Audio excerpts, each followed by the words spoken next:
لله نحمده ونستعينه ونستغفره ونؤمن به ونتوكل عليه ونعوذ بالله من شرور أنفسنا ومن سيئات أعمالنا من يهده الله فلا مضل له ومن يضلل فلا هادي له وأشهد أن لا إله إلا الله وحده لا شريك له وأشهد أن محمدا عبده ورسوله أما بعد فإن خير الحديث كتاب الله وخير الهدي هدي محمد صلى الله عليه وسلم وشر الأمور محدثاتها وكل محدثة بدعة وكل بدعة ضلالة وفي رواية وكل ضلالة في النار فأعوذ بالله من الشيطان الرجيم بسم الله الرحمن الرحيم ومن يشاقق الرسول من بعد ما تبين له الهدى ويتبع غير سبيل المؤمنين نوله ما تولى ونصله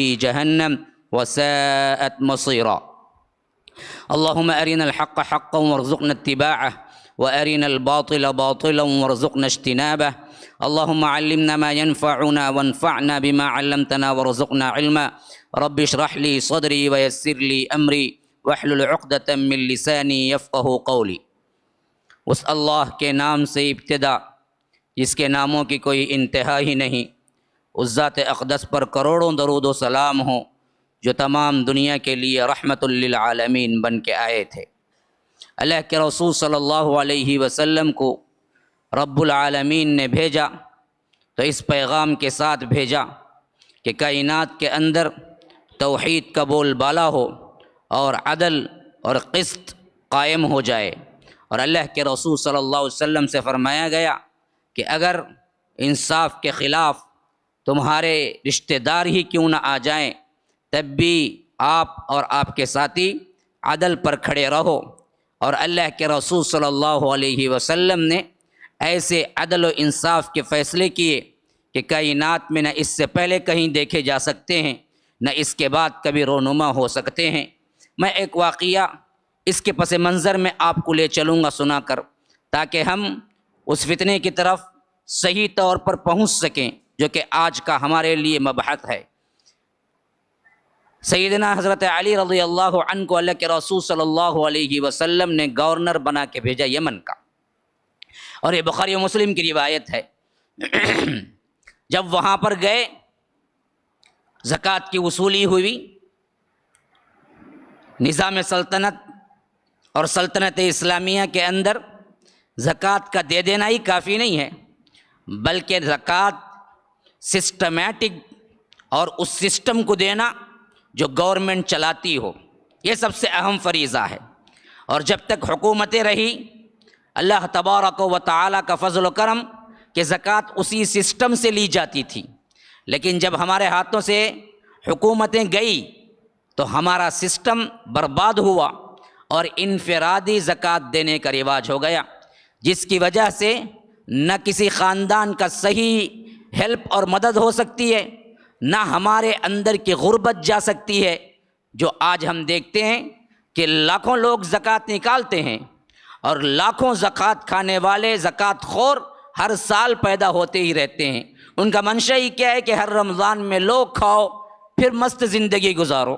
یہی حالت یہ جو ہم آج دیکھتے ہیں، اگر سسٹم جو اللہ کے رسول صلی اللہ علیہ وسلم نے دیا تھا اس پر فالو کر کے بیت المال ایک نظام چلائے اور اس پہ سب مسلمان متفق ہو جائیں تو یاد رکھیے کہ بہت جلد ہمارے اندر سے غربت مٹ سکتی ہے۔ ہم زکوٰۃ تو دیتے ہیں لیکن زکوٰۃ کے سسٹم کے ساتھ نہیں دیتے، جس کا سب سے بڑا مسئلہ یہ ہوا کہ لاکھوں نکالنے کے باوجود بھی مستحقین کو بہت کم پہنچتا ہے، بلکہ تو میں کہوں گا کہ 50% بھی ان لوگوں کو نہیں پہنچتا جو اصل مستحق ہیں۔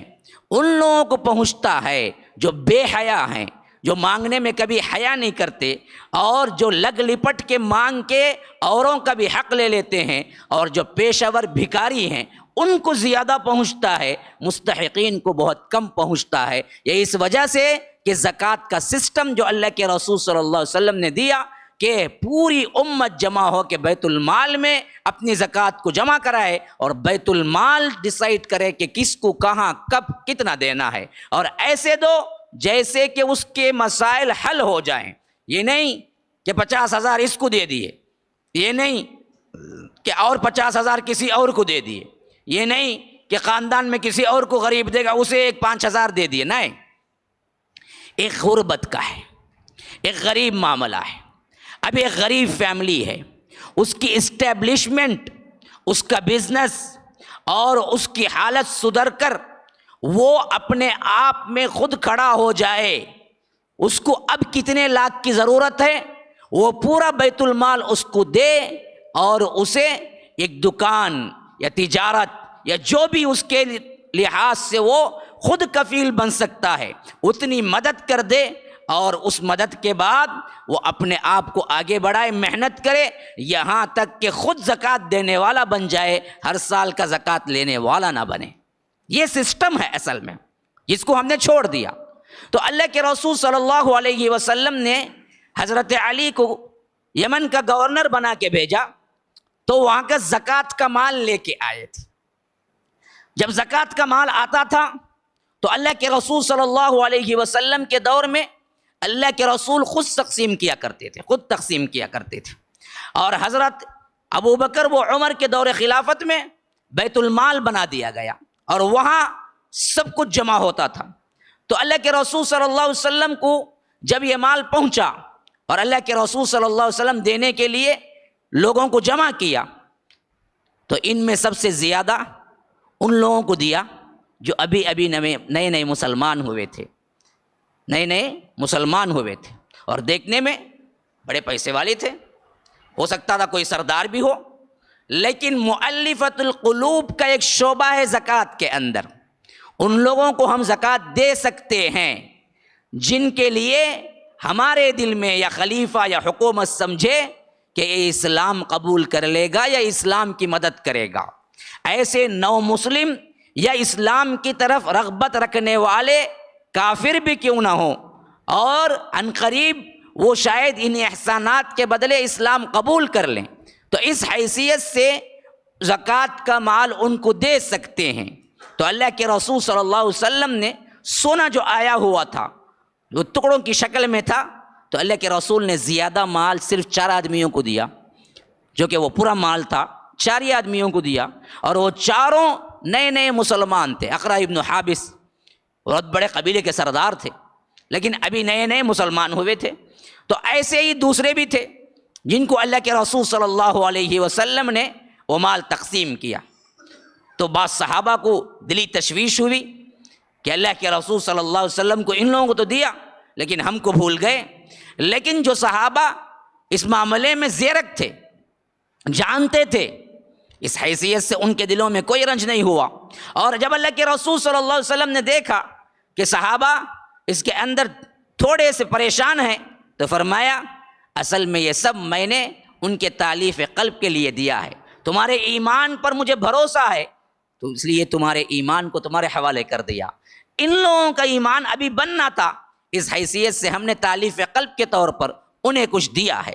تو صحابہ خاموش ہو گئے، لیکن ایک شخص اللہ کے رسول صلی اللہ علیہ وسلم کے پاس آیا، جس کو روایت کرنے والے صحابی کہتے ہیں، ابو سعید خدری کی روایت ہے، جابر ابن عبداللہ کی روایت ہے، دوسرے روایتوں میں کہتے ہیں کہ آنکھیں دسی ہوئی تھی، آنکھیں دسی ہوئی تھی اندر کو، اور گال ابھرے ہوئے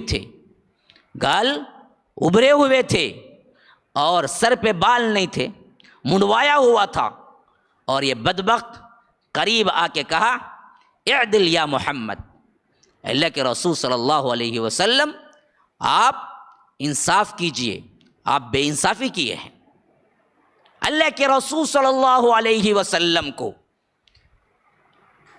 سیدھے کہا کہ آپ نے بے انصافی کی ہے، آپ انصاف کیجئے۔ تو اللہ کے رسول صلی اللہ علیہ وسلم کا چہرہ غصے سے سرخ ہو گیا، کہا کہ تو نیست و نابود و غارت ہو، میں نہ انصاف کروں تو پھر کائنات میں اور کون ہے جو انصاف کرے گا؟ اگر میں انصاف نہ کروں گا تو یہ میرے لیے تباہی و بربادی ہوگی، اور مجھے آسمان والے امانت دار جانتے ہیں، تم زمین والے ہو کہ مجھے امانت دار نہیں جانتے۔ تو حضرت خالد ابن الولید ایک روایت میں ہے کہ حضرت عمر تلوار نکال لی، کہا کہ اللہ کے رسول صلی اللہ علیہ وسلم اس منافق کی گردن اڑا دوں اگر آپ حکم دیں. کہا کہ نہیں، اس کو چھوڑ دو، لیکن یہ آگے بڑھ کے ابھریں گے، یہ آگے ایک گروہ کی شکل میں آئیں گے، اس وقت ان سے قتال کرنا ویسے ہی ہوگا جیسے دشمنان اسلام سے قتال کیا جاتا ہے. اور اس وقت اگر تم پاؤ یا میں پا جاؤں تو ان کو اسی طرح قتل کر دوں گا جس طرح عاد اور سمود کو اللہ تبارک و تعالی نے نیست و نابود کیا ہے. اب یہ واقعے کے بعد وہ شخص چلا گیا، لیکن دوسری روایت میں الفاظ ہیں یہ شخص بنو تیم کا تھا، تمیمی تھا، اور اس کا نام تھا ذوالخویسرہ.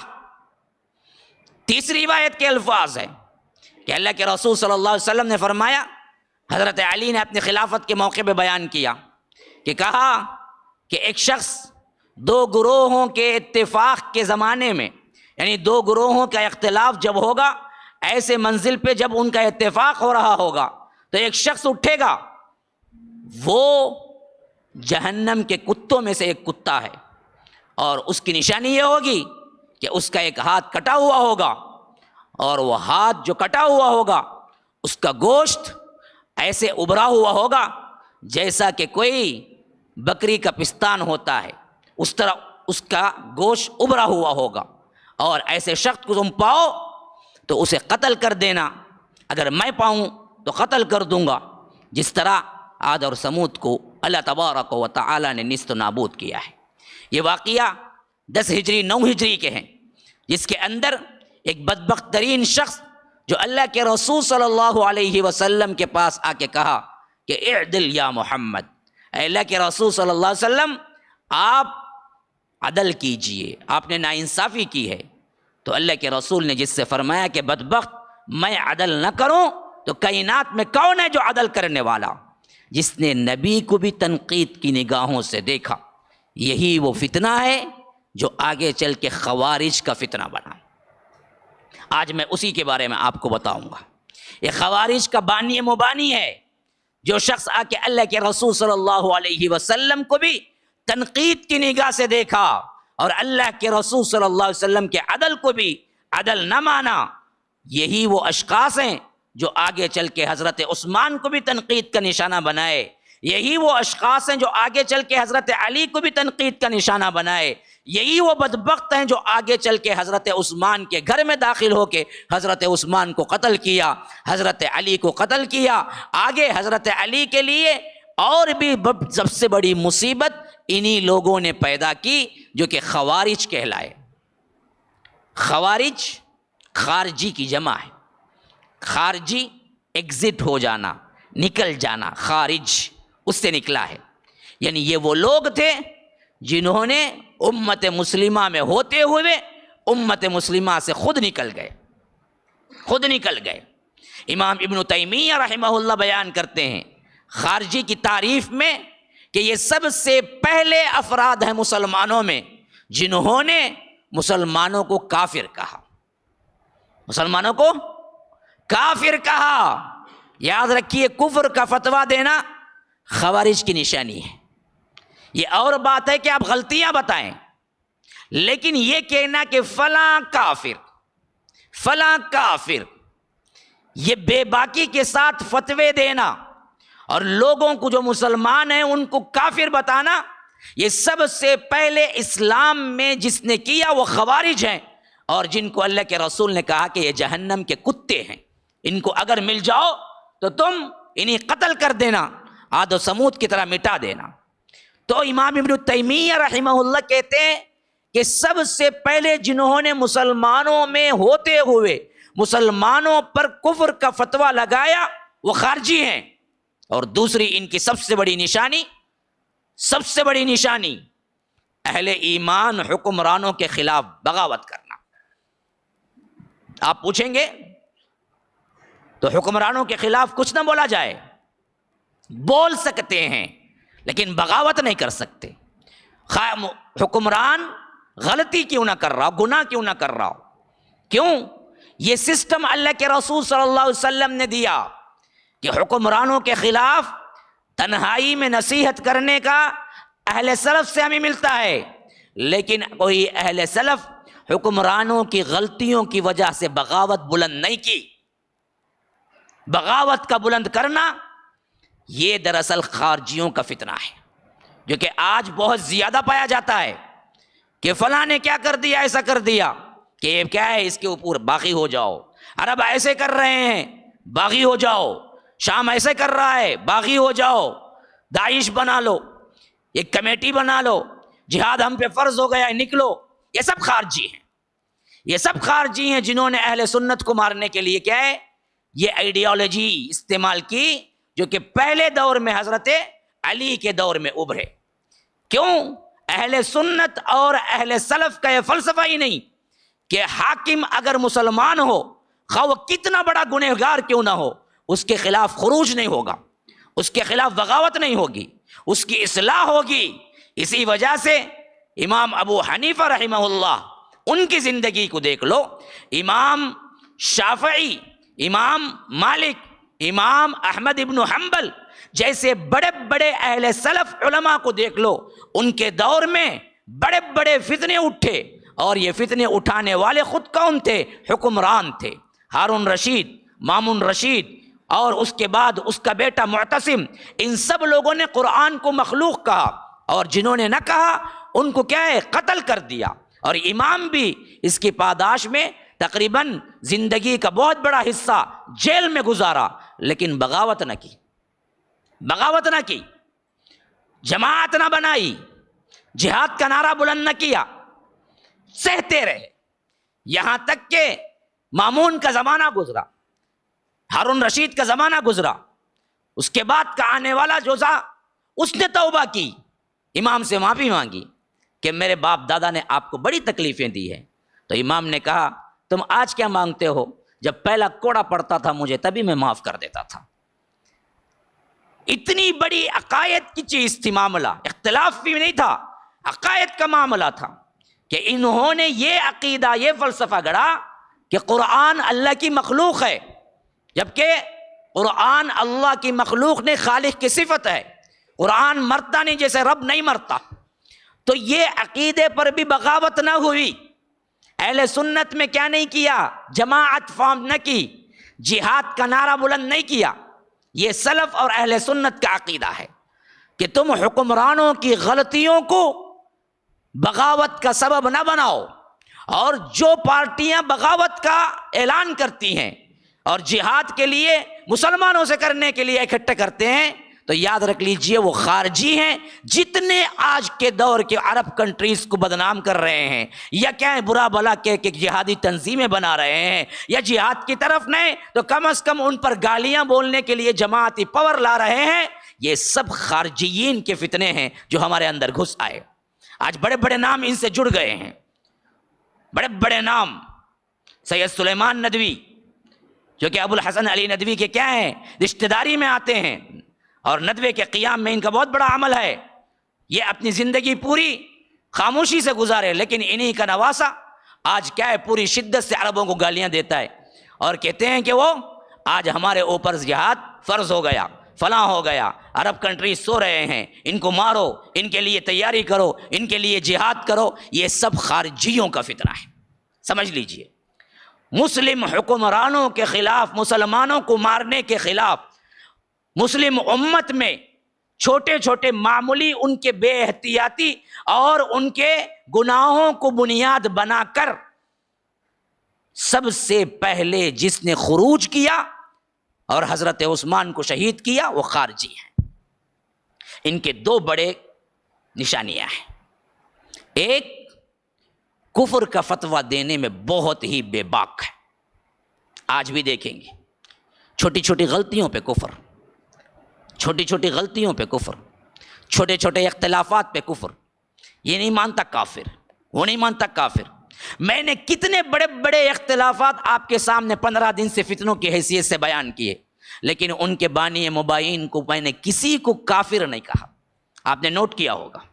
میں نے بتایا کہ یہ ان کا عقیدہ ہے، یہ یہاں سے پھسلے ہیں، یہ یہاں گمراہ ہوئے ہیں، ان لوگوں نے یوں کیا، ان لوگوں نے یہ عقیدہ گڑھا، لیکن کسی لفظ کے ساتھ کسی کو بھی جس کا بانی تھا اس کو لفظ کفر سے میں نے متہم نہیں کیا. کیوں؟ یہ سلف کا طریقہ نہیں ہے. ہم بتائیں گے غلطی یہاں ہوئی ہے. کفر کا فتویٰ دینا یہ ہمارا کام نہیں ہے، اور اس میں بے باکی اختیار کرنے والا گروہ کوئی ہے تو وہ کون ہے؟ وہ خارجی ہے. اور آپ دیکھتے ہیں کسی شخص کو، کسی عالم کو کفر کا فتویٰ دینے میں بے باک ہے اور چھوٹے چھوٹے اختلافات میں کفر کا فتویٰ دیتا ہے، تو سمجھ لو وہ خارجی ذہنیت کا ہے جو اہل سنت میں گھس آیا. اب یہ دو الفاظ میں ایسے کہہ رہا ہوں، آپ زندگی بھر کے لیے اپنے دامن سے باندھ کے رکھ لیجئے، کبھی گمراہ نہیں ہوں گے اللہ کے فضل و کرم سے. شیعہ اور خوارج، شیعہ جنہوں نے محبت کا نعرہ لگا کے صحابہ پر کفر کا فتویٰ لگایا، اور خوارج جنہوں نے گناہوں کا الزام دے کر کفر کا فتویٰ لگایا، ان دونوں نے اسلام کی جتنی بدنامی اور جتنا زہر، جتنا اسلام کو تبدیل کیا، اتنا کسی فرقے نے نہیں کیا. یہ دو ہیں جن سے حقیقت کو جان لینا اور بچ جانا ہے. ایک شیعت جنہوں نے پورے اسلام ہی کو بدل ڈالا، ان کا اپنا ایک نیا اسلام کریٹ ہو گیا، ان کی ہر چیز الگ ہو گئی، ان کی فقہ الگ، ان کا مسئلہ الگ، ان کے مسائل الگ، ان کے کئی چیزیں جو حرام ہیں اسلام میں انہوں نے حلال کر لیے.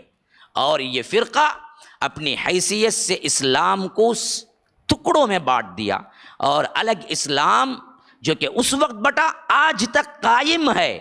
اور لطف کی بات یہ ہے کہ اکیلا قائم نہیں ہے، بلکہ کیا ہے، حکمرانی کے ساتھ قائم ہے. ایران یہ پہلی کنٹری ہے جو شیعہ دور میں کبھی قائم نہیں ہوئی تھی. آپ کو معلوم ہے نا، کبھی ان کو حکومت نہیں ملی پوری تاریخ اسلامی میں. اللہ کے فضل و کرم سے خلافت راشدہ میں بھی نہیں، خلافت بنو امیہ میں بھی نہیں، خلافت عباسیہ میں بھی نہیں، خلافت ترک میں بھی نہیں، خلافت عثمانیہ میں بھی نہیں. حتیٰ کہ 1924 تک جب خلافت ہماری تھی، 1400 سال مکمل ہو چکے تھے، لیکن اللہ نے ان کے ہاتھوں میں کوئی ایک کنٹری بھی نہیں دی تھی. ایک کنٹری بھی نہیں دی تھی. ایک جگہ بھی خلافت نہیں ہوئی ان کی، ایک جگہ بھی حکومت نہیں ہوئی ان کی. یہ سب سے پہلا اس صدی کا المیہ ہے، سب سے بڑا حادثہ ہے کہ 1975 میں خمینی کے نام سے جو اٹھا ایک امام خمینی، جس کو بہت سے اہل سنت بھی امام خمینی کہہ دیتے ہیں، حالانکہ جس نے حضرت عائشہ پر زنا کی تہمت لگائی ہے، جس نے کہا کہ حضرت عائشہ زانی ہے، اس کو ہم امام کیسے کہہ سکتے ہیں؟ یہ امام خمینی تھا جو ایران میں انقلاب برپا کیا، اور سب سے پہلے اسلامیہ جمہوریہ ایران لکھا، حالانکہ وہ اسلامیہ جمہوریہ ہرگز نہیں ہے. کب قائم ہوا؟ 1400 سال بعد. 1400 سال میں کوئی ہسٹری نہیں کہ ان کو اللہ نے کوئی حکومت دی ہو، لیکن یہ برابر اپنے اندر قائم ہوئے. یہ سلسلہ چلتا رہا یہاں تک کہ یہودیوں کی جیسی ریاست 70 عیسوی میں بھگائے گئے. اچھی طرح یاد رکھ لیجیے، سن 70 عیسوی میں حضرت عیسیٰ کی پیدائش کے 70 سال بعد انہیں فلسطین سے مار بھگایا رومیوں نے جو یہود تھے. اور سن 70 سے لے کر 1948 تک یہودیوں کی ایک ریاست نہیں بنی پورے کائنات، پوری دنیا کے اندر. سن 70، آج 2018، اندازہ لگاؤ سن 70 سے لے کر 1948 تک پوری دنیا میں کوئی یہودی ریاست نہیں تھی. برطانیہ نے اندرونی ساز باز کے ساتھ ان کو حکومت دی، فلسطین کا قبضہ دیا. کب؟ 1948 میں اسرائیل قائم ہوا. 1948 میں تے 70 سال نکال دو تو 18 تقریباً 19 صدیاں ایسی ہیں جس میں یہ مارے پھرتے رہے، جہاں ان کو ٹہرنے کا بھی کوئی ایک مقام دنیا نے نہیں دیا. ادھر سے ادھر خانہ بدوشی کی طرح پھرتے رہے. کوئی ایک ملک اللہ نے ان کو نہیں دیا، لیکن ہمارے گناہوں کی پاداش میں یہ ہونا ہی تھا، آخری زمانے میں ان کو مسلط کرنا ہی تھا ہمارے اوپر۔ تو 1948 میں ان کا یہ ولد الحرام، جیسے ولد الزنا حرام کا بیٹا ہوتا ہے، ویسے کائنات کے اندر حرام مملکت قائم ہوئی جس کو کسی نے منظور نہیں کیا، مسلم کنٹریز نے، لیکن آج ایک ایک کر کے منظوری دے رہے ہیں، یہ اور بات ہے۔ لیکن جب قائم ہوئی تھی کوئی اسلامک کنٹری ایسی نہیں تھی جس نے منظوری دی کہ ہم نے اسرائیل کو مان لیا ہو۔ یہ 1947 کے بعد کا واقعہ ہے، ہماری آزادی کے ایک سال بعد، 48 سے لے کر 2018 تک جتنی محنت ان بدبختوں نے کی، آج سپر پاور کو بھی ان کے دامن میں جھانکنا پڑتا ہے، ان کے اشاروں پہ چلنا پڑتا ہے۔ کیوں؟ وہ اتنی پاور اپنے اندر پیدا کر چکے ہیں۔ بعینی ہی اسی طرح یہ دونوں ساز باز کس طرح ہیں، ویسے ہی جیسا میں نے بتایا کہ شروع میں کہ یہ شیعہ یہودیت سے آیا، بعینی ہی اسی طرح جیسے ان لوگوں کے 70 سے لے کر اب تک قائم نہیں ہوا لیکن 48 میں اسرائیل قائم ہوا، بعینی ہی اسی طرح جب یہ لوگ اللہ کے رسول کے دور کے بعد سے ابھرے اور شیعہ کا ایک الگ فلسفہ گھڑا اور ابو بکر پر گالیاں دی، حضرت عمر کو تھوکا، گالیاں۔ آج بھی کوئی ان کا بندہ جاتا ہے تو اللہ کے رسول صلی اللہ علیہ وسلم کے روضے پہ دعا کرتا ہے اور آگے بڑھ کے کوئی نہیں دیکھتا ہے تو تھوکتا ہے قبر پہ۔ یہ ان کا فلسفہ ہے۔ مسجد نبوی میں ان بدبختوں کا یہ معاملہ ہے۔ تو پوری سلطنت اسلامیہ 1430 پر 9 ہجری چل رہی ہے، اللہ نے ان کو کبھی موقع نہیں دیا، کوئی سلطنت نہیں دی، لیکن ہمارے ہی گناہوں کی پاداش میں آخر ان کو یہ مقام ملا کہ یہ ایران میں اپنی سلطنت بنا سکے، اور یہ 1974 کا واقعہ ہے، اور ان کا بانی مبانی امام خمینی ہے جسے لوگ کہتے ہیں، حالانکہ یہ شیعہ مذہب کا سب سے بڑا بانی ہے۔ اب یہی حیثیت سے سمجھو، شیعہ نے جتنا کچھ زہر بر کے اسلام کے خلاف کارروائیاں کی، برباد کیا، اتنا کسی نے نہیں کیا۔ اگر کوئی دوسرے نے کیا تو بالکل اس کا ایک اپوزٹ فرقہ نکلا تھا۔ یہ محبت میں مغلوب ہو کے نعرے بلند کیے، یہ محبت میں نہیں، اپنی منمانی میں مغلوب ہو کے انہوں نے بھی کفر کے نعرے بنائے۔ ان کی 2 نشانیاں ذہن میں رکھ لو، ایک مسلم امت کے خلاف تلوار اٹھانا چھوٹی چھوٹی باتوں پہ، اور مسلم حکمرانوں کے خلاف بغاوت کرنا، گالیاں دینا۔ آج سعودی حکومت کے لحاظ سے کچھ نہیں ہوتا تو کم از کم یہ اپنی بڑاس کیسے نکالتے ہیں؟ سعودی حکمرانوں کو گالیاں دے کے نکالتے ہیں، گالیاں دے کے۔ آپ نے دیکھا ہوگا بہت سے لوگ سعودی حکمرانوں کو صرف گالیاں دے کے اپنی بڑاس نکالتے ہیں۔ کیوں؟ یہ ان کا اندر کے پھپولے ہیں جو پھٹتے ہیں کہ اصل میں ان کو ہونا ہی نہیں کہ ہمیشہ اہل سنت کے حکمرانوں کے خلاف چلتے رہو، چھوٹی چھوٹی باتوں کو پکڑو اور نشر کرتے رہو۔ سعودیہ میں یہ ہو گیا، جوا کھانا کھل گیا، شراب ہو جائے گی، عورتوں کی ڈرائیونگ لائسنس مل گئی، فلاں مل گیا، کچھ بھی ہو جائے پھر بھی لاکھوں ہزاروں مسلم کنٹریز سے تو بہتر ہے۔ یہ کیوں نہیں بولتے؟ سچائی بھی تو بولو نا۔ ہم مان لیے کہ ہو رہا ہے، حالانکہ نہیں ہو رہا ہے، اس کے کنڈیشن دوسرے ہیں، لیکن پھیلانوں میں آج یوٹیوب میں آج ویڈیوز اٹھا کے دیکھو، سعودی کی حکومت ختم، سعودی برباد ہو جائے گا، سعودی میں شراب اوپن ہو گیا، امام حرم نے کیا ہے جوے کا اڈا خانہ کھولا، فلاں فلاں فلاں۔ یہ عوام کے اندر جو بڑاس ابھارتے ہیں یہ کون ہے؟ خارجی ہیں، خارجی ہیں۔ کیوں؟ ان کا فلسفہ ہی یہی ہے کہ اہل سنت کے حکمرانوں کو برملا ذلیل کرو، یا تو ان کو قتل کرو، قتل کرنے کا نہیں ہوتا تو ذلیل کرو، قتل کرنے کا نہیں ہوتا ذلیل کرو انہیں۔ اور اس ذلیل کرنے میں ہم اہل سنت کے بہت سے لوگ بھی کیا سمجھتے ہیں؟ بہت بڑا اللہ والا، کیا بولتا دیکھو جی انہیں، حالانکہ یہ بھی خوارجیت ہے جو کہ ہمارے اندر آ رہی ہے۔ بعض سنیوں نے، بعض مسلمانوں نے، بعض علماء نے اسی تحریک کو بنیاد بنا کے چل رہے ہیں کہ عربوں کو گالیاں دو، عربوں کو کیا ہے منافق کہو، عربوں کو فلاں۔ ابھی میں نے ایک حیدرآباد کے ہیں خالد سیف اللہ رحمانی، بہت بڑے مانے ہوئے ہیں لیکن تحریکی ذہنیت کے ہیں، حنفی ہیں، لکھا کہ پورا کیا ہے عرب دنیا میں نفاق چھایا ہوا ہے۔ گویا کہ کیا ہے، عرب میں جو علوم ہو رہے ہیں جو مدینہ یونیورسٹی ہے، حرم کے اندر جو توحید کے بول بالے ہو رہے ہیں، حرمین شریفین کے اندر جو کچھ کہیں اللہ تبارک و تعالیٰ کی توحید بلند ہو رہی ہے، یہ سب کچھ نہیں. اور برملا ایران کی سپورٹ کرتے ہیں، کہتے ہیں کہ اگر کوئی اسلامی حکومت ہے تو دنیا میں ایران ہے، جس کی بنیاد میں اماں عائشہ کو گالی دیں، جس کی بنیاد میں ابو بکر صدیق پہ تھوکا جائے، جس کی بنیاد میں حضرت عمر کو کیا تھوکا جائے، ان کی حکومت کی طرف کہتے ہیں کہ یہ صحیح ہے. اور عرب حکمرانوں کی چھوٹی چھوٹی غلطیاں لے کے کہتے ہیں کہ ان کو مارو، ان کے لیے جہاد کے لیے تیار ہو، یہ بدباد ہونے والے ہیں، یہ فلاں کر دیے، یہ فلاں کر دیے. یاد رکھیے حکمرانوں پہ زبان کھولنے کا مسئلہ خوارج کا ہے. یہ چیز اہل سنت کی نہیں ہے. اصلاح کا طریقہ اور ہے، موقع ملے تو وہ کرو. وہ ائمہ بالکل کر رہے ہیں، وہاں پر خاموش نہیں بیٹھے ہیں. جان ہتھیلی پہ رکھ کے بھی حکمرانوں کو کیا ہے برابر وہاں پر جہاں تنبیہ کرنا ہے وہ کر رہے ہیں.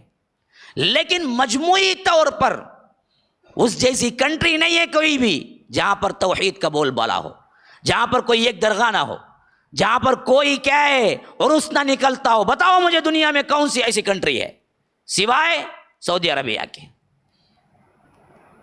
تو اس کے لیے تو تمہیں جمنا ہے نا، اس کے لیے تو محبت ہونی ہے نا، اس کے لیے تو کم از کم تمہارے لحاظ سے کیا ہے تعریفی کلمات نکلنا ہی ہے نا. آج کی دنیا میں یہ دو اشخاص ہیں جو اپنا ٹرنڈ بدلے، سعودیہ سے کھائے پیے، یہ بولنے میں مجھے کوئی شک نہیں، عالم اسلام کی بڑی شخصیتیں ہیں، لیکن یہ خارجی فتنے کا شکار ہو چکے ہیں. یہ ایک حیدرآباد کے سیف اللہ رحمانی، خالد سیف اللہ رحمانی، اور دوسرے کیا ہیں وہ جو سید سلیمان ندوی ندوہ کے اب فی الوقت بڑے ہیں. ان دونوں نے عربوں کے خلاف اپنی زندگی وقف کر رکھی ہے. اور کوئی سمجھتا ہوگا کہ میں جو تعریفیں کر رہا ہوں بہت بڑا فنڈ آ رہا ہے اس پر، نعوذ باللہ ثم نعوذ باللہ. ہمیں کوئی لینا دینا نہیں ہے ان سے، نہ ہم ان کو جانتے ہیں نہ وہ ہم کو جانتے ہیں. یہ اسلام کا متفقہ فیصلہ ہے، اسلاف کا طریقہ ہے، اس بات سے مجھے بولنا پڑ رہا ہے، ورنہ تو میں ان کی حکومتوں سے نہ ہم جانتے ہیں نہ وہ جانتے ہیں.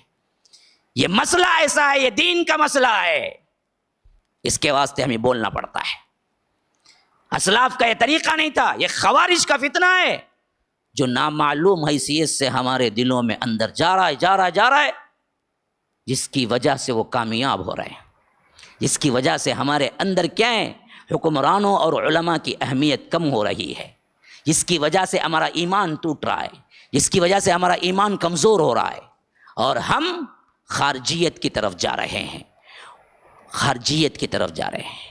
یہی وہ انکار، یہی وہ تذلیل، یہی وہ جوش تھا جو خارجی حضرت عثمان جیسی شخصیت کے خلاف بڑا کے مسلمان کا نام لیتے ہوئے تہجد گزار ہوتے ہوئے ان کی بدبختی کا یہ عالم تھا کہ بدبختوں نے حضرت عثمان کو ان کے ہی گھر میں محصور رکھ کر 18 دن پانی بند کر کے اندر گھس کے انہیں قتل کیا. کون تھے وہ؟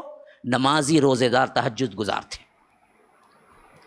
کافر نہیں تھے، ملحد نہیں تھے، مشرک نہیں تھے، عیسائی نہیں تھے، یہودی نہیں تھے، مسلمان تھے. وہ بھی اتنے پکے مسلمان تھے ان کی نمازوں پر صحابہ رش کرتے تھے.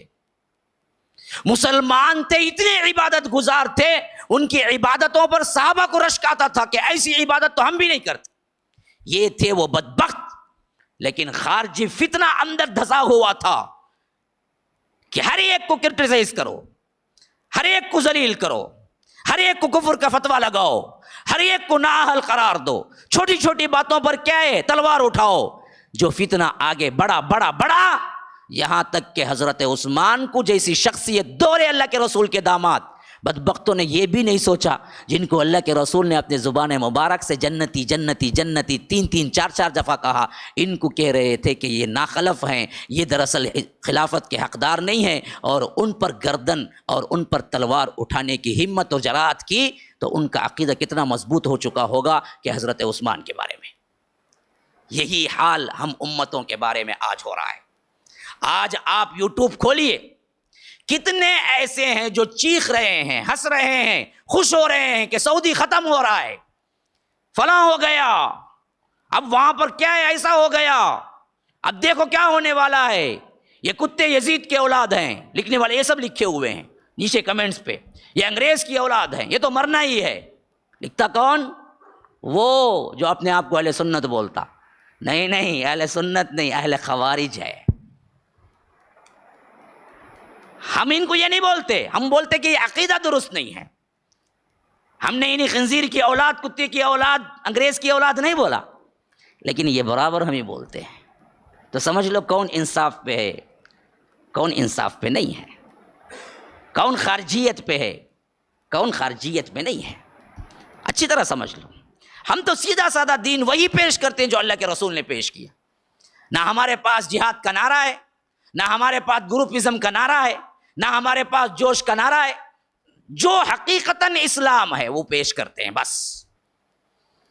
گروپ بنانا جہاد میں، لوگوں کے خلاف اکسانا، جماعتیں بنانا، تلوار اٹھانا، بارود اٹھانا، کن کا کام ہے؟ ہمارا نہیں۔ یہ وہ ہیں جو خارجی اب تک دبے ہوئے ہیں، جو آج بنے ہیں۔ وہ پہلے ہی بن چکا تھا جس نے اللہ کے رسول کو بھی تنقید کی نگاہ سے دیکھا اور کہا کہ آپ بھی انصاف نہیں کر رہے۔ جس بدبخت نے دنیا میں یہ کہا ہو، وہ کیا کسی دوسرے انسان پر انگلی نہ اٹھائے گا؟ جس نے اللہ کے رسول نے خود کہا کہ آسمانوں میں مجھے امین جانتے ہیں لوگ، یعنی پورے فرشتے مجھ پہ ایمان رکھتے ہیں کہ یہ امانت دار ہے، اور تو زمین کا ہو کہ مجھے کہتا ہے کہ میں امانت دار نہیں ہوں، میں خیانت کرنے والا ہوں۔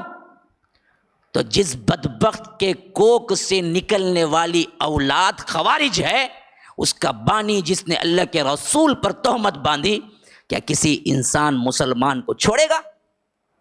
وہی ہو رہا ہے۔ اس فتنے میں نہ پڑو۔ حکمراں ہوتا ہے، اس کی غلطیاں ایک طرف، ہمیں اس کی غلطیوں پر مکلف بنا کے نہیں بھیجا گیا کہ کیا کیا ہے وہ غلطیاں ڈھونڈو۔ اس کی اچھائیاں کیا ہیں لے لو، اس کی غلطیوں سے صرف نظر کرو، اور جو اچھائیاں ہیں انہیں بتاؤ۔ توحید جیسی نعمت کو انہوں نے ابھارا ہے، اس حیثیت سے تو ان کے لیے کیا ہے، مدح بنتی ہے، تعریف بنتی ہے۔ تو یہ خوارج کا فتنہ ہم نہیں سمجھے، جو آج 2011-12 سے جو شروع ہوا، بہت تیزی سے آگے بڑھ رہا ہے، بہت تیزی سے۔ اسی کی وجہ سے یہ داعش نے اتنا پھلا پھولا، اور اسی کی وجہ سے لاکھوں نوجوان برباد ہوئے، اور اسی کی وجہ سے لاکھوں نوجوان اپنی نوجوانیت کھوئے، جو اچھے بن سکتے تھے، جو بہترین بن سکتے تھے، جیلوں میں جا کے سڑے۔ ان کے اوپر دھبا لگ گیا، یہ جہادی ہے، یہ فلاں ہے۔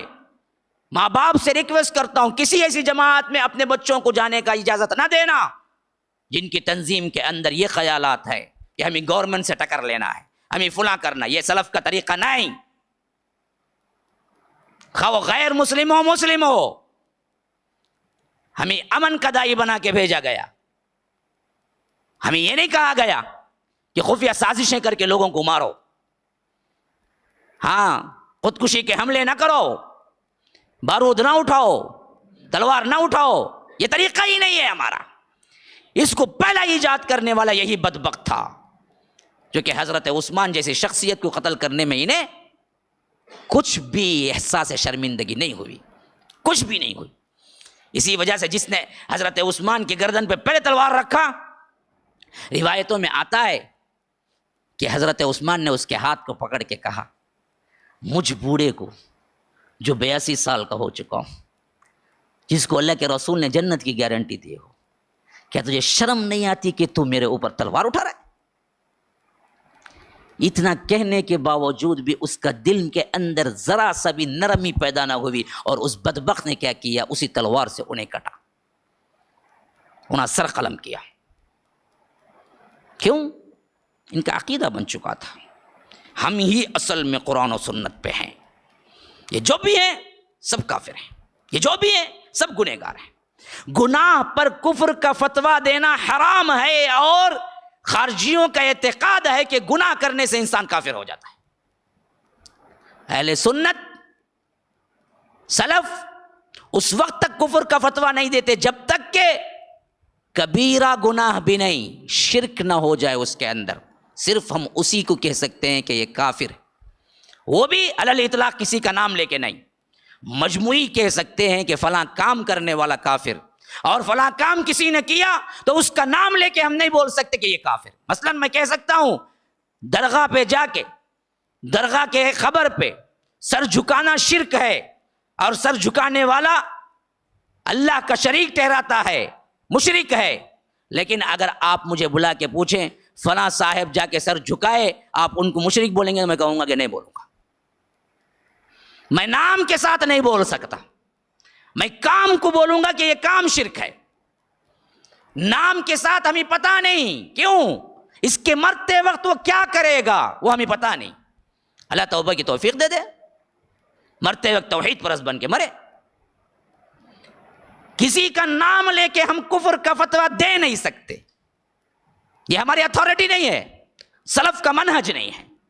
اس کو جنہوں نے ہاتھوں میں لیا وہ خارجی تھے، برباد ہوئے، اور اتنے بے باک ہوئے کہ ان کے پاس چھوٹی چھوٹی غلطیوں پہ کفر کا فتویٰ لگنا بہت معمولی تھا۔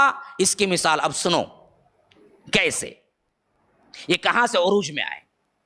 سب سے پہلے حضرت عثمان پر انہوں نے تہمت لگائی کہ یہ اپنے گورنروں کو زیادہ تر اپنے رشتہ داروں کو رکھتے ہیں، جو عام پبلک ہے اس میں سے منتخب کر کے نہیں رکھتے۔ ایک خلیفہ ہے، ان کی اپنی ایک سوچ ہے، ان کو پتا ہے کیا کرنا ہے کیا نہیں کرنا ہے۔ اب اس حیثیت سے انہوں نے سمجھا کہ میرے رشتہ دار رہے تو بڑی اچھی حکومت میں چلا سکتا ہوں، غیر سے رکھنے سے رشتہ داروں کو رکھے تو مجھے مضبوطی ملے گی۔ اس حیثیت سے انہوں نے رشتہ داروں کو رکھا۔ اسلام کی نظر میں کون سی بڑی غلطی ہو گئی بتائیے؟ کیا یہ وہ غلطی تھی جس کی وجہ سے قتل کیا جا سکتا تھا کسی مسلمان کو بھی، ادنا سا مسلمان کو بھی؟ بھائی ایک ایسے عہدے پہ ہے، مثلا سمجھیے کہ کوئی گورنر ہو، اور گورنر سوچتا ہے کہ میں اجنبی لوگوں کو رکھنے سے بھی اپنے رشتہ داروں کو قریب حکومت کے عہدے دے کے رکھوں گا تو میری حکومت مضبوط ہوگی، اور اس نے یہ کام کیا اپنی حکومت میں۔ اور کوئی مذہب پسند انسان یوں کہتا ہے قرآن و سنت کے مطابق آپ نے اقربا پروری کی ہے، آپ اپنے رشتہ داروں کو زیادہ اہمیت دیتے ہیں۔ اچھا مان بھی لیا جائے اگر یہ غلطی ہے تو کیا اتنی بڑی غلطی ہے جس کی وجہ سے آپ تلوار اٹھائیں گے اس پر، ایک ادنا مسلمان ہو تو بھی؟ بولو نا، نہیں۔ اب یہی وہ الزام تھا جس کی وجہ سے حضرت عثمان پہ ان بدبختوں نے تلوار اٹھایا، حالانکہ صاف معلوم تھا یہ صحابی ہے، حالانکہ صاف معلوم تھا یہ شرک کے قریب بھی نہیں گئے۔ اسی وجہ سے یہ بالا خانے پہ جب آخری مرتبہ انہوں نے وارن کیا تھا ان بدبختوں کو، ان خارجیوں کو، آ کے کہا کہ دیکھو اسلام میں قتل کی سزا ہے، میں مانتا ہوں، لیکن 3 بنیادوں پر ہے، 3 بنیادوں پر قتل کی سزا ہے۔ ایک، اس کو قتل کر دیا جائے گا جو اسلام سے پھر جائے گا۔ میں اسلام سے پھرا نہیں، اگر تمہیں معلوم ہے یا تمہارے عقیدے میں میں اسلام سے پھر چکا ہوں تو تم سب کے سامنے کلمہ توحید ابھی پڑھتا ہوں، لا الہ الا اللہ محمد رسول اللہ، تو میں پھرا نہیں، میں مسلمان ہوں۔ دوسرا، وہ جو کسی کو قتل کرے تو قصاص میں قتل کیا جائے گا، اور میں نے حالت اسلام میں کیا حالت کفر میں بھی کسی کو قتل نہیں کیا، میں کسی پہ ہاتھ نہیں اٹھایا، تو مجھے کس کے قصاص میں تم مجھے قتل کرنے پہ تلے ہوئے ہو؟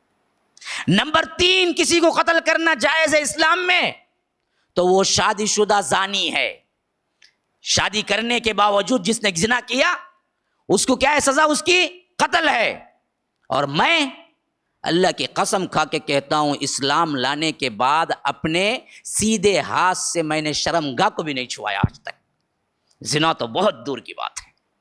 میں اتنا پاک دامن ہوں، اتنی طہارت والا ہوں، اتنی نفاست پسند ہوں، میں اسلام لانے کے بعد اپنے سیدھے ہاتھ سے شرمگاہ کو تک نہیں چھوا آج تک۔ تو یہ 3 ہی بڑے ہیں جن سے تم قتل کر سکتے ہو، قصاص، مرتد، زانی جو شادی شدہ ہے، اور میں یہ تینوں کام نہیں کیا ہوں تو لوگوں تم مجھے قتل کرنے پہ کیوں تلے ہوئے ہو؟ لیکن ان سب کے باوجود بھی ان بدبختوں نے حضرت عثمان کو شہید کیا، مارا، قتل کیا۔ تو معلوم ہوا اگر ان کے قول کے مطابق بھی حضرت عثمان نے غلطی کی، اپنے قریبی رشتہ داروں کو عہدے دیے، تو یہ غلطی کوئی اتنی بڑی نہیں تھی کہ وہ اس کی سزا قتل ہو، اور ان بدبختوں نے چھوٹے چھوٹے گناہوں پہ قتل کی سزا ان لوگوں نے پہلے ایجاد کی. تو یاد رکھیے، گناہ پہ تکفیر، گناہ پہ تلوار سلف کا عقیدہ نہیں، سلف کا طریقہ نہیں. گناہ گناہ ہوتا ہے، بس تعزیر ہوگی، سزا دیں گے یا کچھ بولیں گے، نصیحت بولیں گے، بس وہاں سے مسئلہ ختم. اسے کافر بولنا، خواہ وہ زنا پہ زنا بھی کر لے. کوئی شخص ایسا نہیں ہے اسلاف میں جو زنا پہ زنا کرتا جائے اور وہ معلوم بھی ہو جائے پھر بھی ہم اس کو کافر نہیں بول سکتے، کیونکہ زانی کافر نہیں ہوتا، زانی گنہگار ہوتا ہے، کافر نہیں ہوتا. لاکھ مرتبہ چوری کرے وہ کافر نہیں ہوگا، چور ہوگا. لاکھ مرتبہ ڈاکہ ڈالے وہ ڈاکو ہوگا، کافر نہیں ہوگا، کافر نہیں ہوتا. کافر ہونے کے الگ اصول ہیں، تو کسی پہ کفر کا فتویٰ نہیں لگ سکتا. من صلی صلاتنا واستقبل قبلتنا واکل ذبیحتنا فہو مسلم. جس نے ہمارے طریقے پہ نماز پڑھی، صلی صلاتنا واستقبل قبلتنا، ہمارے قبلے کو مانا، واکل ذبیحتنا، ہمارے ذبیحہ کو کھایا، فہو مسلم، وہ مسلم ہے. بس اس کا آخری کیا ہوگا، سلوک کیا ہوگا، یہ کہاں جائے گا، اللہ کو معلوم ہے. ہم کاموں کو بولیں گے یہ شرک، یہ شرک، یہ شرک، یہ شرک، یہ شرک. ہم یہ نہیں بولیں گے فلاں مشرک، فلاں مشرک، فلاں مشرک. یہ طریقہ نہیں ہے سلف کا. اس پر بے باکی کرنے والا سب سے پہلے خوارجی گروہ تھا جو نکلا، جو آج تک ہمارے اندر موجود ہے. اس خارجیت کو پھیلانے میں بہت سے کیا ہیں، اہل باطل لبادہ اوڑھ کے اہل سنت کے اندر پھیلا رہے ہیں، کفر کے فتوے لگا رہے ہیں. یاد رکھیے یہ طریقہ نہیں تھا. اب آئیے آگے چلو. حضرت عثمان کا قتل ہوا انہی خوارجین کی طرف سے، اور بنیاد کیا بنی، معمولی سی ایک غلطی جو کہ ان کی نظر میں تھی، وہ بھی اہل اسلام کی نظر میں نہیں تھی غلطی. وہ یہ بھی سمجھ لو، ان بدبختوں نے کہا کہ آپ رشتہ داروں کو زیادہ اہمیت دیتے ہیں. پوری امت مسلمہ نے حضرت عثمان پر کوئی نکیر نہیں کی کہ آپ رشتہ داروں کو اہمیت دیتے ہیں.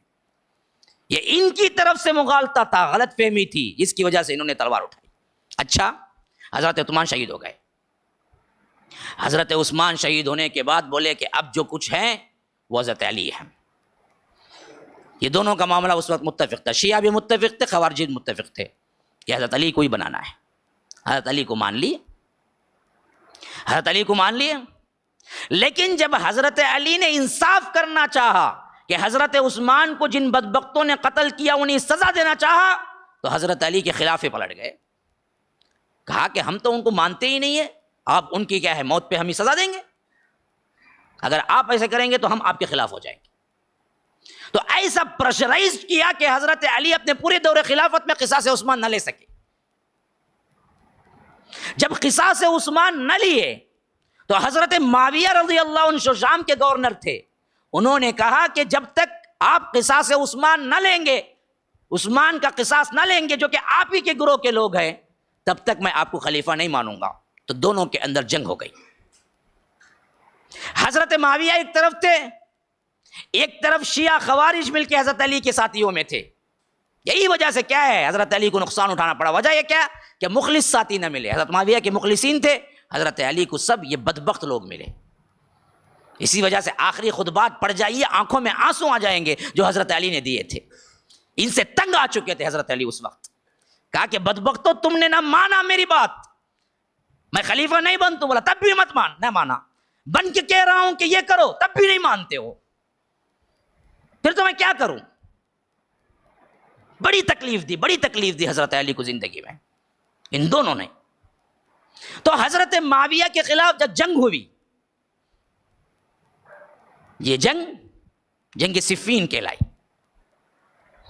ابھی اس جنگ میں جو نقصان ہوا مسلمانوں کا، تقریباً 90,000 لوگ شہید ہوئے. 90,000 دو طرفہ. تو اس سے دونوں کو کیا ہے بہت بڑا صدمہ تھا. دونوں اہل اللہ تھے، دونوں صحابہ تھے، کسی کا دل کا مسئلہ نہیں تھا، خواہش کا مسئلہ نہیں تھا. تو اس واسطے ہی حضرت معاویہ اور حضرت علی نے دونوں نے بات چیت کر کے یہ کیا کہ ہم کسی کو کیا ہے ثالث بنائیں گے. انصاف کرنے والا کوئی ایک، جسے حکم بولتے ہیں، وہ جو فیصلہ دے گا ہم مان لیں گے۔ تو آپ اپنی طرف سے ایک کو بھیجیے، میں اپنی طرف سے ایک کو بھیجتا ہوں۔ تو حضرت معاویہ نے کہا کہ حضرت عمرو بن عاص کو کیا ہے، میں اپنی طرف سے بھیجتا ہوں نائب بنا کے، یہ جو فیصلہ کریں گے میں مان لوں گا۔ اور حضرت علی نے کہا کہ میں ابن عباس کو بھیجتا ہوں۔ اس وقت بھی یہی اہل شیعہ اور خوارج آ کے کھڑے ہو گئے، کہا کہ نہیں، آپ ابو موسیٰ اشعری کو بھیجیں۔ انہوں نے کہا کہ ابو موسیٰ اشعری اس بارے میں اتنا نہیں علم رکھتے جتنا سیاست کا علم حضرت عبداللہ ابن عباس کو ہے، جو میں بولتا ہوں وہ سنو۔ کہا کہ نہیں۔ تو انہی کے ہاتھوں مجبور ہو کے حضرت علی نے ابو موسیٰ اشعری کو بھیجا۔ تو جب ابو موسیٰ اشعری کے ٹکر کے آدمی نہیں تھے حضرت عمرو بن عاص، ان کی سیاست میں بہت زیادہ بہترین ذہین تھے، تو کیا ہوا، ان دونوں کو حکم بنایا، اور حکم میں فیصلہ صحیح نہیں ہوا، حضرت معاویہ کی طرف فیصلہ ہو گیا۔ تو انہی بدبختوں نے سب سے پہلے حضرت علی کو کافر کہا، جنہوں نے بنایا، جنہوں نے حضرت عثمان کو قتل کیا، جنہوں نے کہا کہ آپ کیا ہیں حضرت معاویہ کے خلاف لڑنے نکلیں۔ جب لڑائی ہوئی، تحکیم کا مسئلہ پیش آیا، جس وقت حضرت علی نے حضرت عبداللہ ابن عباس کو بنانا چاہا، انہی بدبختوں نے کہا کہ ابو موسیٰ اشعری کو بھیجو رضی اللہ عنہم۔ اور جب معاملہ پلٹ گیا اور حضرت معاویہ بن گئے، تو انہوں نے کہا کہ آپ نے بہت بڑی غلطی کی۔ کیا غلطی کی؟ اللہ کی حکومت، اللہ کی شریعت میں آپ نے انسان کو حکم کیوں بنایا؟ ان الحکم الا للہ، اللہ بولتا ہے حکم سارا کا سارا اللہ کا ہے، آپ کیسے بنا سکتے ابو موسیٰ اشعری کو؟ کہا کہ بدبختو، تمہیں نے تو کہا تھا کہ بناؤ بناؤ، میں نے کہا ہاں ہم بھی کیا کافر ہو گئے، اب توبہ کر کے ہم آتے ہیں، لا الہ الا اللہ محمد رسول، تم بھی توبہ کرو۔ حضرت علی نے کہا کہ میں کس بات کی توبہ کروں؟ حکم بنانا کفر ہے؟ کہا کہ ہاں کفر ہے، توبہ نہیں کیا تو کیا ہے، تو کافر ہو جائیں گے آپ۔ عجیب منطق دیکھو، کیسے عزت احترام والے شخص سے پیش آنا بے عزتی اور بد تہذیبی خوارجین کا فطرہ ہے۔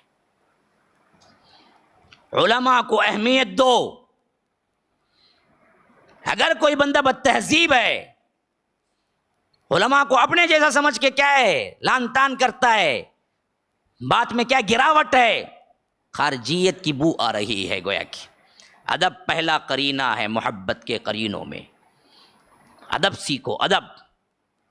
ان بدبختوں کو حضرت علی سے آنکھ میں آنکھ ڈال کے بات کرنے کی ہمت نہیں ہونی چاہیے تھی، لیکن ان کی بدبختی اتنی بڑی کہ انہوں نے بارہا حضرت علی کو کافر کہا اور کہا کہ توبہ کر کے اندر آؤ۔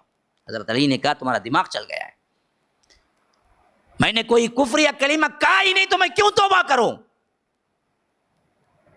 حکم بنانا غلط ہے، غلط ہے۔ کہا کہ بدبختو، رب نے حکم دیا ہے، قرآن کے اندر یہ آیت موجود ہے کہ اگر میاں بیوی کے درمیان جھگڑا ہو جائے، فَبَعَثُوا حَكَمًا مِّنْ أَهْلِهِ وَحَكَمًا مِّنْ أَهْلِهَا، اس کے خاندان سے ایک سالس کو بلاؤ، اس کے خاندان سے ایک سالس کو بلاؤ، حکم بناؤ، وہ لوگ جو فیصلہ کریں گے وہ فیصلہ میاں بیوی مان لینا چاہیے۔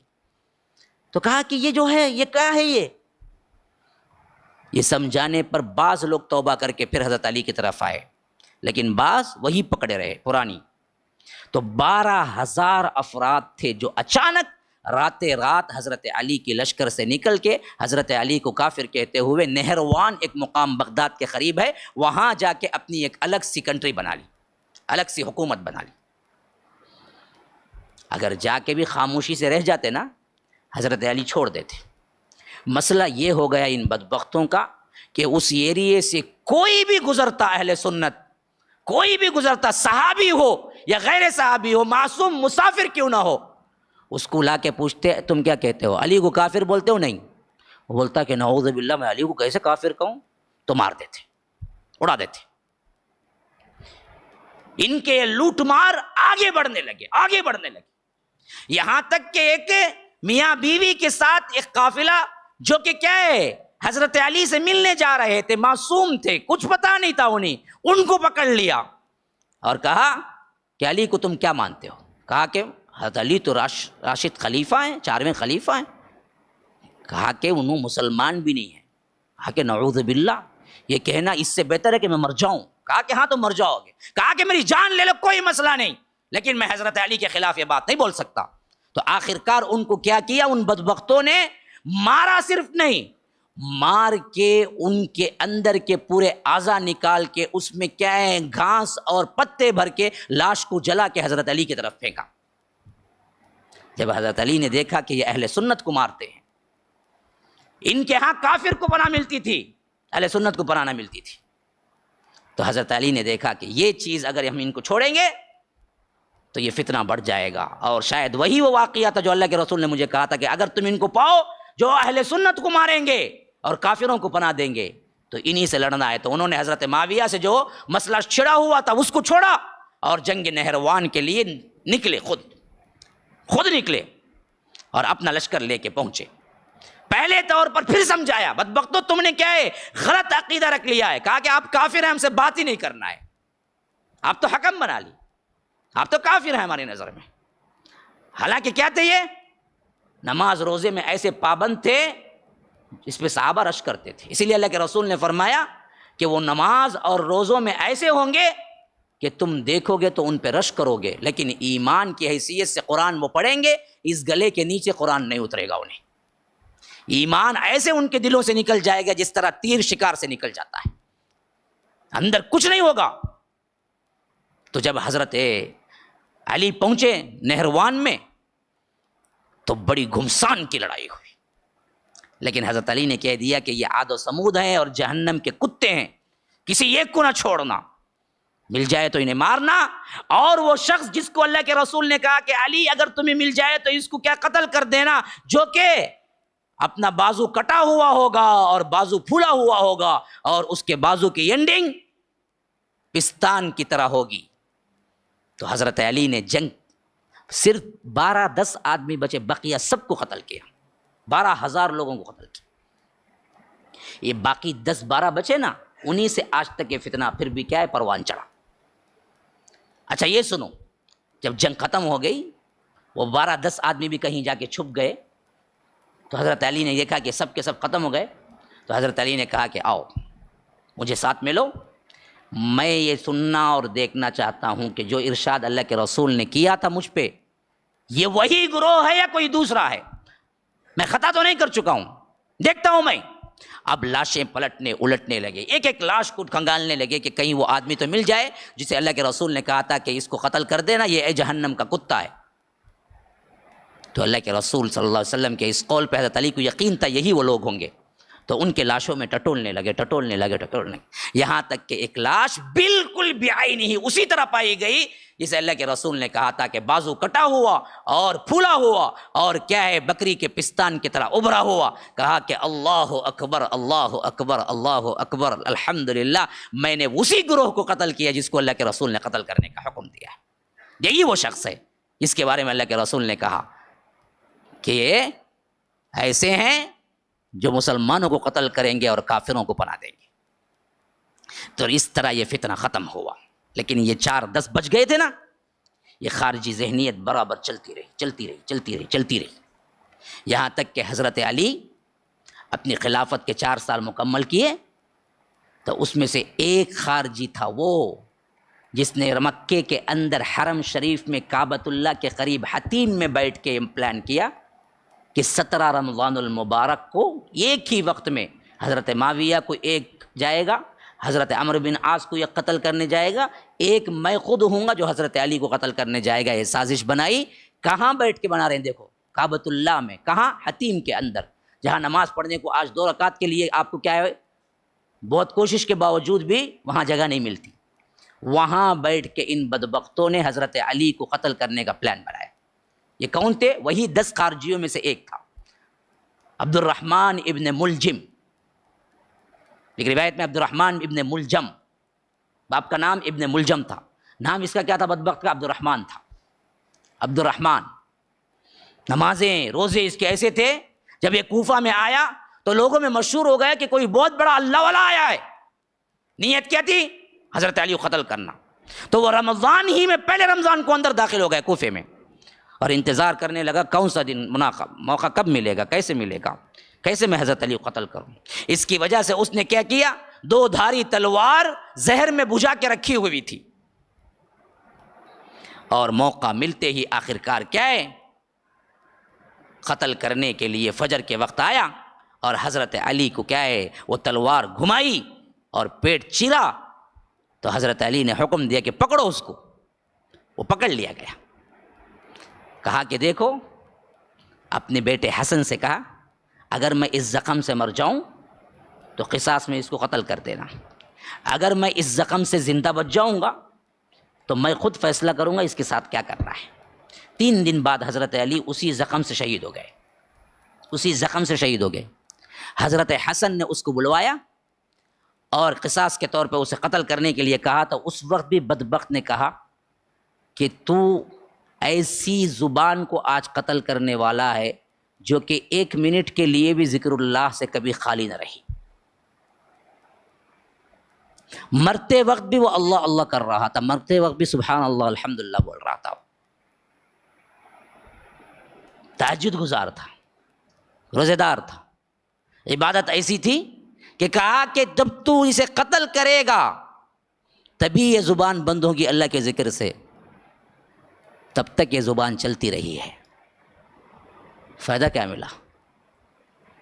جس نے حضرت علی کو قتل کیا اللہ تعالیٰ چھوڑ دے گا اسے، جس نے حضرت علی پر کفر کا فتویٰ لگایا وہ کافر نہیں ہو گیا؟ حدیث میں تو عام مسلمان پر ہے کہ اگر کوئی مسلمان کسی مسلمان کو کہتا ہے یا کافر ہو، اے کافر، تو اللہ کے رسول نے کہا فقط باء بأحدہما، وہ کفر کا فتویٰ پلٹ کے دونوں میں سے ایک پہ ہو جاتا ہے۔ جسے اس نے پکارا وہ حقیقتاً کافر ہے تو وہ کافر ہے، اگر جس کو وہ مسلمان تھا اس کو کہہ کے اس نے پکارا یا کافر، تو ایک مسلمان کو کافر کہنے کے پاداش میں وہ کافر بن جاتا ہے جس نے کافر پکارا۔ عام مسلمان کو بھی تم کافر کہو گے اور وہ کافر نہ ہوگا تو وہ کفر کا فتویٰ پلٹ کے تم کافر بنو گے۔ جس شخص نے بدبخت نے حضرت علی کو کافر کہا اور اللہ کے رسول کے سچے صحابی تھے تو یہ کافر نہیں بن گیا، لیکن پھر بھی اس کا اعتقاد و ایمان کیا تھا؟ ذکر اللہ پہ، تہجد پہ گزرتا تھا۔ تو ان کے ذکر پہ، ان کے نمازوں پہ، ان کے قرات پہ مت جاؤ۔ عقیدہ اگر خارجی ہے تو وہ خارجی ہی ہے، وہ منہج اہل سنت نہیں ہے، نہ کبھی ہو سکتا ہے۔ تو یاد رکھو مسلمانوں، جیسے شیعہ سے بچنا ضروری ہے ویسے ہی خارجیین کے فتنے سے بچنا ضروری ہے۔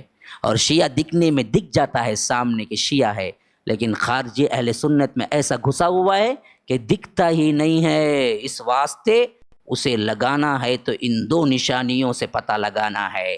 اگر وہ عرب حکمرانوں کو، مسلم حکمرانوں کو گالیاں دیتا ہوا دکھ جائے تو یہ خارجیوں کی سب سے بڑی صفت ہے، اور مسلمانوں پہ تلوار اٹھانے کی یا کسی جمعیت بنانے کی یا جہاد کے پکار کی نام کیا ہے بنانے والا ہے تو یاد رکھو وہ خارجی ہے۔ اور نمبر 2 سب سے بڑی پہچان، معمولی گناہوں پہ کافر کا فتویٰ کوئی دے تو سمجھ لو وہ خارجی ہے۔ ھذا وباللہ التوفیق وصلی اللہ وسلم علی نبینا محمد۔ اسأل اللہ لی ولکم ولسائر المسلمین من کل ذنب فاستغفروا انہ هو الغفور الرحیم۔